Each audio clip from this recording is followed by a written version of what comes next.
లలిత exchange Utsav పాత నగల అదే బరువుకి కొత్త నగలు తీసుకో నగల ప్రైస్ లో 20% ఆదా చేసుకోవచ్చు. సో ఎప్పటి నుంచి ఫుడ్ ఈ బిజినెస్ స్టార్ట్ చేశారు మీరు?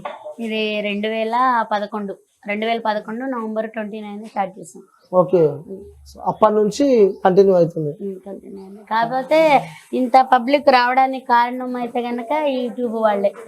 యూట్యూబ్ వాళ్ళ ద్వారాగా జనానికి కొంచెం తెలిసి కొంచెము ఇట్లా ఇదైంది. ఇప్పుడు 6-7 మంత్స్ నుంచి కొద్దిగా వ్యాపారం బాగుంది. ఎట్లుందమ్మా అంటే ఇప్పుడు ఎందుకంటే గతం నేనైతే ఓపెన్ గా అడుగుతున్నా ఏమన్నా, ఎందుకంటే అక్కడికి నేను వచ్చి ఎంక్వైరీ కూడా చేసిన. సో మీ బిజినెస్ బాగానే ఉంది, మంచిగా నడుస్తుంది.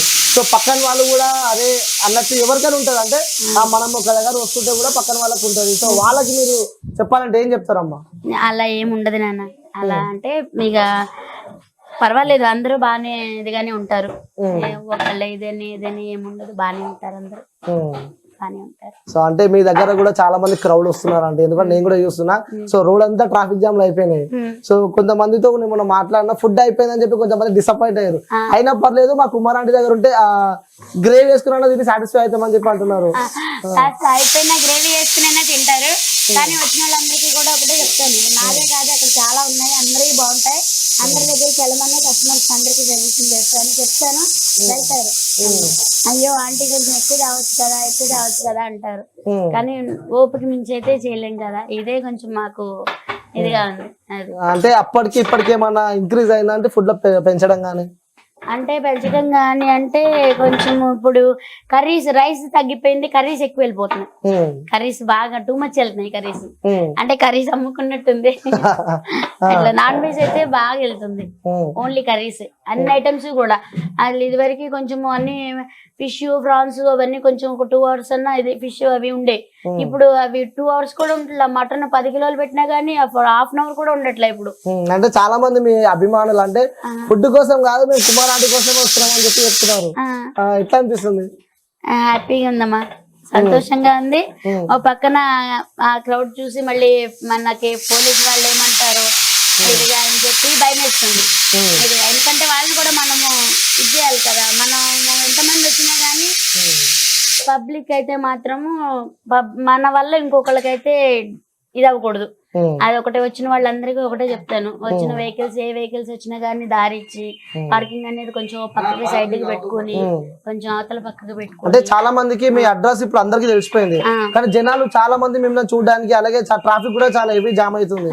సో పోలీస్ వాళ్ళ నుంచి కూడా మీ ప్రెషర్ ఉన్నట్టు మాకు తెలిసింది. సో మరి ఈ జనాలకు ఎందుకంటే మీ దగ్గరకు వచ్చే వాళ్ళకి ఏం చెప్తారు అంటే, కస్టమర్స్ కి మీరు ఏం చెప్తారు అంటే ఏ రూట్ లో పోవాలని ఏం చెప్తారు? అది అంటే మరి దాన్ని కూడా మనం యాక్సెప్ట్ చేయాలి. అంటే తప్పని ఒప్పుకోవాలి కదా. మరి అది మన ఇది ఫుట్పాత్ మీద మనం బిజినెస్ చేసుకుంటున్నాం, అలా మొత్తం మనం ఇది చేయటం కూడా మరి కరెక్ట్ కాదు. మరి వాళ్ళు ఏమన్నా అన్నా గానీ మనము పడాలి. అదే నా కస్టమర్స్ కి నేను ఒకటే చెప్తాను, ఎవరికి కూడా మన వల్ల ఎవరికి ఇబ్బంది కాకూడదు. అది కొంచెం వాళ్ళ వెహికల్స్ అన్ని అటు పక్కన పెట్టి అది కూడా కొంచెం దారి చూడట్టు సైడ్ కి అందరూ ఇదిగా కాకుండా అలా గుంపులుగా కాకుండా ఒక దగ్గర కాకుండా చక్కగా మంచిగా ఫుట్పాత్ ఇది ఉంది కదా అరుగులాగా, దాని మీద నుంచి తింటే ఎవరికి ఇబ్బంది ఉండదు అని చెప్తాను. అట్లా ఎక్కడ పడితే అక్కడ ఓకే గుంపులుగా ఉండకుండా చక్కగా పక్కకి సైడ్ కి ఉండి తినమని చెప్తాను. చాలా మంది 1 way పెట్టమని, అదే ఒకటి వచ్చేది ఒకటి వెళ్ళేది అట్లా పెట్టమని అడుగుతున్నారు చాలా మంది. అది కూడా ఇవాళ మంగళవారం కదా, రేపు పెడదామని చెప్పి అనుకుంటున్నాం. అంటే 2 సైడ్లు పెడుతున్నారా? అంటే వచ్చేది ఒక పక్క, వెళ్ళేది ఒక పక్క. ఓకే, సో చేంజెస్ చేస్తున్నారు అక్కడే ప్లేస్ లోనే కొంచెం. కాకపోతే ఇక వచ్చినా కానీ నా దగ్గర దొరకలేదని మాత్రం వెళ్ళొద్దు, ఇంకా చాలా మంది ఉన్నాయి అక్కడ, అందరి కూడా చాలా బాగుంటాయి, అందరి దగ్గరికి వెళ్ళేదని అని అడుగుతున్నా. నా దగ్గర క్రౌడ్ ఎక్కువ ఉంది కదా, చాలా మంది దొరకట్లేదని బాధపడద్దు. ఇంకా చాలా మంది అంటే చాలా మంది ఉన్నాయి అక్కడ, అందరి దగ్గర బాగుంటాయి, అందరి దగ్గర బాగుంటాయి. అంటే సపోర్ట్ చేసినట్టే అందరినీ కూడా సపోర్ట్ చేయమని.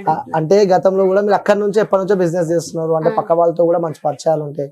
సో దాని తర్వాత కూడా ఇప్పుడు ఫేమస్ అయిన తర్వాత కుమారి ఆంటీ అంటే ఇప్పుడు మొత్తం ఫుల్ ఫేమస్ అయిపోయింది ఆ ఫుడ్ బ్లాగర్ లాగా. సో వాళ్ళ నుంచి కానీ మీ పక్కన వాళ్ళ నుంచి కానీ మీకు ప్రెజర్ ఎప్పుడు వచ్చిందా? అంటే ఇక అంటే ఒకరు ఎదుగుతుంటే పక్క నుంచి అవన్నీ కామన్ వస్తుంటే అలాంటిది ఏమన్నా? ఇప్పుడు వరకు అయితే ఏం రాలేదు. అంటే ఇక అది ఫస్ట్ లో అంటే కొన్ని ఫేస్ చేసాము. ఇక తర్వాత కస్టమర్ కూడా నాకు సపోర్ట్ చేసి ఎక్కడ టేస్ట్ బాగుంటే అక్కడికి వెళ్తాము ఇదిగా అని చెప్పి ఇక అట్లా సపోర్ట్ చేయడం జరిగింది.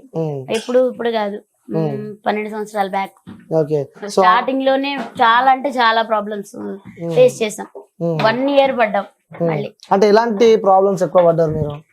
అదే ఇక ఒకళ్ళు పెట్టినాక ఇంకోళ్ళు కొంచెం ఇదవుతుంది కదా, అలా ఇక నా దగ్గరికి పబ్లిక్ పెరుగుతుండేటప్పటికి ఎట్లా ఏం మాయ చేసావు, ఏం మంత్రం వేసావు, నా కస్టమర్ నా దగ్గరికి ఒకసారి వస్తుంటే మళ్ళీ రానియకుండా చేస్తున్నావు అది ఇది అని చెప్పి రానియకుండా చేయడానికి నేనేమన్నా పబ్లిక్ ఎక్కడ నచ్చితే ఎక్కడ తింటారు. అట్లా కొంచెం పబ్లిక్ కూడా అప్పుడు ఆంటీ దగ్గర బాగుంటది కాబట్టి ఆంటీ దగ్గరికి వెళ్తున్నాము ఇదిగా అని చెప్పి కూడా కొన్ని పబ్లిక్ కూడా కొంచెం నాకు సపోర్ట్ చేసి అట్లా చేయడం జరిగింది. అంటే కొన్ని చాలా అంటే చాలా ప్రాబ్లమ్స్. కాకపోతే తర్వాత ఇక లేదు, పర్వాలేదు. తర్వాత ఇక వాళ్ళు కూడా తిన్నారు నా దగ్గర. తిన్నాక అందరూ ఏంటి ఇదిగా అని చెప్పి వాళ్ళు కూడా తినడం జరిగింది. జరిగినాక బాగున్నాయి, టేస్ట్ బాగున్నాయి, అందుకనే కస్టమర్ మీ దగ్గరికి అంత అలా. అంటే కుమారి ఆంటీ అంత టేస్ట్ చేయడానికి గల కారణాలు ఎందుకంటే అక్కడ పోతే గ్రేవ్ కూడా వాళ్ళు వదిలిపెడతలేరు బయట. సో అంత ఆ టేస్ట్ రావడానికి ఏంటి వాళ్ళు? అన్ని ఇంట్లోనే ప్రిపేర్ చేసుకుంటాను అన్న. అసలు బయటివనేది వాడను. మసాలాల దగ్గర నుంచి మొత్తం అన్ని మనకి దాంట్లో వేసే ఐటమ్స్ అన్ని కూడా ఇంట్లో ఓన్ గా మనం ఇంట్లో ఇప్పుడు మామూలుగా 4 members ఎంత మంది ఉన్న ఫ్యామిలీకి ఎలా చేసుకుంటాం, ఇప్పుడు కారాలు వాడించుకోవడం గానీ మనము ఇంట్లోకి వండుకునే పద్ధతి గానీ అన్ని కూడా సేమ్ అలాగే. ఇంకా వేరే హోటల్ స్టైల్లో అనేది మాత్రం ఉండదు. పేరుకి భోజనం హోటలే గానీ అలా అయితే చేయను. మన ఇంట్లో ఎలా చేస్తామో అలాగే చేస్తాను. మంచి ఇక్కడ అంటే మదర్ ని ఫాదర్ ని వదిలిపెట్టేసి ఇక్కడ హాస్టల్లో చాలా మంది ఉంటారు. సో అలాంటి వాళ్ళకి కుమార్ అంటే ఒక మంచి హోమ్ ఫుడ్ పెడుతుంది అనుకోవచ్చా? అవును, చాలా మంది అయితే సండే సాటర్డే వస్తే హాలిడే కదా, హాలిడే ఉంటే గానీ అక్క అక్క ఆంటీ అంట వస్తారు. ఇది వచ్చిన ఆ పిల్లలకి ఇంకొంచెం మొక్క ఎక్కువనే వేస్తా. ఎందుకంటే పాపము ఇదిగా ఉండి ఇది చేస్తారు అని చెప్పి ఇక కొంచెం ఎక్కువనే వేస్తా. మా ఆంటీ మంచిది, మా అక్క మంచిది అంటారు. అలా కూడా అందరికి నేను ఏమైంది ఒక ముక్క ఎక్కువ వేస్తే కదా కడుపు నిండా తింటారు నా బిడ్డ లెక్క. సో అంటే మీరు అంత కస్టమర్లు ఉన్న అంత మంది జనాలు మీ వైపు వచ్చినా కూడా ఒక్కసారి కూడా చిరాకు పడరు, ఎప్పుడు నవ్వుతూనే ఉంటారు మీరు. వాళ్ళ వల్లే నేను బతుకుతున్నాను కదా, వాళ్ళ వల్లే కదా, వాళ్ళే లేకపోతే నేను లేదు. అదనేది కోపం అనేది నాకు కోపం వస్తుంది. ఇంట్లో అంకుల్ నేను కూడా ఫైట్ చేసుకుంటుంటాం. అంటే ఇది వ్యక్తిగతంగా అయితే ఎప్పుడు మాకు గొడవలు రావు. ఇదే కిచెన్ దగ్గరనే కొంచెం అవుతూ ఉంటాయి ఇదిగా అట్లా పడుతూ ఉంటాము. మళ్ళీ ఒకళ్ళకి వెంటనే సారీ చెప్పుకుంటాం. సారీ చెప్పుకుంటారు. ఏమేమి ఉండాలంటే ఈరోజు ఇవాళ ఫుల్ గా అనిపిస్తుంది ఇవాళ అని వెజ్ నాన్ వెజ్ రెండు. అంటే మీరు మాట్లాడుతున్న పదాలు ఉంటాయి చూసినావా, స్పీడ్ గా బాగా చెప్తారంట నిజంగా. ఒకసారి మా వ్యూస్ కోసం అలా చెప్తారా సార్? చెప్పారా సార్? వెజ్ లో వచ్చేసి chicken curry, chicken fry, liver fry, boti curry, mutton curry, mutton liver, mutton head, prawns curry, fish fry, egg curry. Non veg లో వచ్చేసి ఒక ఫ్రై కర్రీ, ఒక గ్రేవీ కర్రీ, ఒక మామూలు కర్రీ, 2 పిక్కల్స్. ఒకటేమో ఆవకాయ కానీ గోంగూర కానీ టమాటా కానీ ఏదో ఒకటి పిక్కలు, ఒకటేమో రోటి చట్నీ. అంటే వెజ్ నాన్ వెజ్ రెండు ఉంటాయి. సో బోటీ ఎంత కమ్ముతున్నా? 120. So okay. సో ఇదేం కర్రీ చేస్తున్నారు అంటే? బోటీ మాకు నేర్పిస్తారా? చేతిలో ఏదో మాయ ఉన్నట్టు తెలుస్తుంది, నేర్పిస్తారా ఇది? ఇదేం కర్రీ ఒకసారి చూడొచ్చా? చూడొచ్చమ్మా, ఇదిగో. ఓకే. సో వేడి బోటీ రెడీ అవుతుంది. సో ఎప్పటి నుంచి అంటే ఎన్ని గంటలకు లేస్తారు? మార్నింగ్ ఎప్పటి నుంచి ప్రిపేర్ చేస్తారు? మార్నింగ్ 5. అంకుల్ అయితే 4కి లేస్తారు. 4కి లేస్తారు పాపం. మా 4కి లేచి అంటే అన్ని కొద్దిగా అన్ని చూసుకొని అన్ని ఇదయ్యేటప్పటికి 5 అయిపోతుంది. అంటే అన్ని చూసుకోవాలి కదా. ఇంకోటమ్మా, నువ్వు పని చేస్తున్నావు. సో మనము కర్రీ కూరలు ఉండాలంటే కూడా చాలా కష్టం ఉంటాయి. ఆనియన్స్ చేయాలి, అది కట్ చేయాలి, ఇది కట్ చేయాలి, మార్నింగ్ లేవాలి, నైట్ నిద్ర ఉండదు, పొద్దున మళ్ళీ అక్కడికి పోతావు. ఇవన్నీ ఎలా మేనేజ్? ఇంకా పిల్లలు ఈ టైమింగ్ కానీ ఎలా మేనేజ్ చేస్తున్నావు? అది ఆడవాళ్ళ బాధ్యత కదమ్మా, అది ఆడవాళ్ళ బాధ్యత. ప్లస్ సపోర్టింగ్ అనేది అందరికీ అదే చెప్తాను నేను. ఏ ఇంట్లో అయినా సరే ఒకరికొకరికి సపోర్టింగ్ చేసుకునే దాన్ని బట్టి ఉంటది. ఎవరైనా సరే ఒక వ్యక్తి ఇది చేయగలను అంటే ఆ ఫ్యామిలీలో అందరు సపోర్టింగ్ ఉంటేనే ఆ మనిషి ఏదైనా చేయగలుగుతారు. ఆ సపోర్టింగ్ అనేది నేను ఏ జన్మలో పుణ్యం చేస్తున్నానో ఆ సపోర్టింగ్ అనేది నా ఫ్యామిలీ నుంచి నాకు వస్తుంది. అంకుల్ ఎట్లా చూసుకుంటాడు మిమ్మల్ని? బాగా అంటే బాగా, చాలా అంటే చాలా బాగా. సో అంకుల్ బాగా చూసుకుంటాడు అంటే. సో ఇప్పుడు సంతోషంగా ఉందా అంటే? సో ఇంకోటి మనము సోషల్ మీడియాలో చూస్తుంటే కుమారి అంటే అంత సంపాదించింది, ఎంత సంపాదించింది, వీళ్ళకి అంత వస్తాయి ఇంత వస్తాయి అని చెప్పి చెప్తున్నారు. వాస్తవంగా మీరు ఎంత సంపాదించి చెప్పాలంటే పర్ మంత్ ఎంత వస్తాయి అంటే ఏం చెప్తారు? నానా ఇది వరకు అయితే నానా నెలకి 30,000 40,000 అలా మిగిలాయి నెలకి మాకు అట్లా ఇది వరకు. ఇప్పుడు ఈ సోషల్ మీడియా వీళ్ళు వచ్చిన కాడి నుంచి 1,00,000 నుంచి 1,50,000 వరకు అంటే వస్తాయి, మిగులుతాయి. మళ్ళీ దాంట్లో వీళ్ళకి జీతాలు ఇవ్వాలి కదా మళ్ళీ. సో 1,50,000 దాకా వస్తున్నాయి నెలకి. మళ్ళీ దాంట్లో వీళ్ళకి జీతాలు ఇవ్వాలి. ఓకే, మళ్ళీ వీళ్ళకి జీతాలు అది అందులో ఖర్చు అన్నప్పుడు అన్ని ఖర్చులు ఉంటాయి లేవా? అవును. ఓకే, అంటే రోజుకి 5-6 వేలు అయితే పక్కన పెడతాను. ఒక రోజు అయితే అంత కూడా రావు. అంటే ఒక్కొక్కళ్ళు అంటే ఈ దీని వల్ల ఏమైతుందంటే ఫోన్ లో ఎవరు వేస్తున్నారు ఏంటో కూడా తెలియట్లేదు. కొంతమంది ఉంటారు కదా, ఎవరో ఒకళ్ళు ఇద్దరు, అందరూ అని చెప్పకూడదు. కొంతమంది ఏంటంటే అది ఫోన్ లో అది నాకు చదువు లేకపోవడం వల్ల కూడా ఫోన్ లో ఏంటంటే రైట్ మార్క్ ఒకటే చూసుకునేదాన్ని నేను. అలా ఏదైనాక అది ఎప్పుడుదో డేట్ చూపించేవాళ్ళు, అంటే అది డేట్ చూడాలట, నాకు తెలీదు. అట్లా బాబు వచ్చిన కాడి నుంచి బాబు అది మా ఇద్దరికి తెలియలా ఫస్ట్. ఇంకా తర్వాత బాబు వచ్చిన దగ్గర నుంచి ఇలాగని చాలా మందిని పట్టుకోవడం జరిగింది. అలా పట్టుకోవడం జరిగింది. ఇంకా అన్నాక ఇంకా బాబు కొంచెం కోపం చేస్తే కూడా చెప్పాను, ఫోన్లేనా అని చెప్పన్నాను. ఇక ఆ బాబు వాళ్ళకు కూడా చెప్పాను, నాన్న డబ్బులు లేకపోతే తిను, అంతేగాని అలా చేయకూడదు తప్ప అని చెప్పాను. ఓకే, సో అమ్మ మీకు చాలా మంది సెలబ్రిటీల దగ్గరికి కూడా కుమారి అంటే ఫుడ్ పోతుందని చెప్పి మేము విన్నాం. సో అది ఎవరా సెలబ్రిటీలు? అంటే ఇక ఏముంది అని అట్లా వాళ్ళ పెద్ద మనిషికి మనం హెడ్సప్ చెప్పాలి. ఎందుకంటే వాళ్ళ దీనికి 5 స్టార్ హోటల్లోకి వెళ్ళి ఇది చేయొచ్చు, కానీ ఇలా రోడ్ సైడ్ స్ట్రీట్ ఫుడ్ కూడా ఎంకరేజ్ చేస్తున్నారంటే ఎంతో పెద్ద మనసు ఉండాలి. సో ఉదాహరణ చెప్పొచ్చా ఎవరు? అంటే బానే వస్తారు. సో మొన్న కూడా సందీప్ కిషన్ వచ్చిండ్రు అక్కడికి, సంతోషంగా ఉంది అంటారు మొత్తం? చాలా అంటే చాలా సంతోషంగా ఉంది. సో సరే, మిమ్మల్ని అభిమానించి మీ కస్టమర్స్ కి కానీ సో చూసే వాళ్ళ జనాలకు మీరు చెప్పాలంటే ఏం చెప్తారు?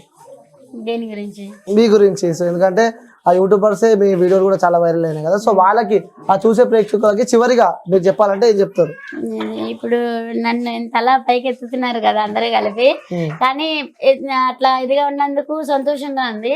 కానీ ఇలా అందరి జీవితాల్లోనూ అందరూ పైకి రావాలి అంటే ఫ్యామిలీలో ఎంతమంది అయితే ఉంటారో అంతమంది ఒకళ్ళ మాట ఒకళ్ళు గౌరవించుకొని సపోర్ట్ చేసుకుంటే ఏ ఇంట్లో అయినా సరే ఇలాంటి విజయమే సాధిస్తారు.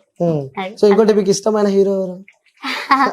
నాకు ఇష్టమైన హీరో బాగా అంటే చిరంజీవి గారు బాగా.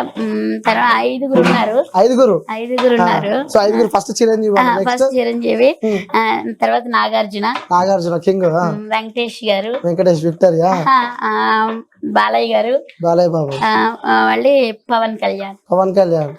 సో ఇవన్నీ ఎక్కువ సినిమాలు బాగా చూస్తా ఉంటాం. బాగా అంటే బాగా చూస్తా సినిమాలు, బాగా అంటే బాగా చూస్తా. అందరివి కూడా బాగుంటాయి అసలు. వెంకటేష్ గారు కానీ వాళ్ళు నటించడం కూడా నాకు, ఎందుకంటే నాకు నిన్ననే తెలిసింది అది వాళ్ళు ఎంత కష్టపడుతున్నారు అనేది. నిజంగా కళాకారులకి హ్యాట్స్ ఆఫ్ చెప్పాలి నిజంగా. ఎందుకంటే వాళ్ళు పడే కష్టం మనల్ని నవ్వించడానికి, వాళ్ళు పడే కష్టం అసలు మామూలుగా లేదు. నేను నిన్న చూసాను అసలు. నిజంగా కళాకారులందరికీ హ్యాట్స్ ఆఫ్ చెప్పాలి. త్వరలో మంచి స్క్రీన్ పై చూడబోతున్నాం అని చెప్పి తెలిసింది మాకు. కుమారి స్క్రీనా? ఏం స్క్రీన్ అన్నా? టీవీలో చూడబోతున్నాం అని చెప్పి తెలిసింది మాకు. చెప్పొద్దు, సీక్రెట్ అంటారు. అలానేం కాదు, కానీ అలా ఎంకరేజ్ చేసినందుకు వాళ్ళది గొప్ప మనసు నాన్న కదా, వాళ్ళది గొప్ప మనసు. ఓకే అమ్మా, సో ఇంత సంతోషం కూడా అలాగే కూడా మనస్ఫూర్తిగా కోరుకుంటున్నా. ఎందుకంటే ఇంత కష్టంలో ఉన్నా కూడా మీరు ఇంత బిజీ ఉన్నా కూడా మాకు టైం ఇచ్చినందుకు థ్యాంక్ యూ అమ్మా.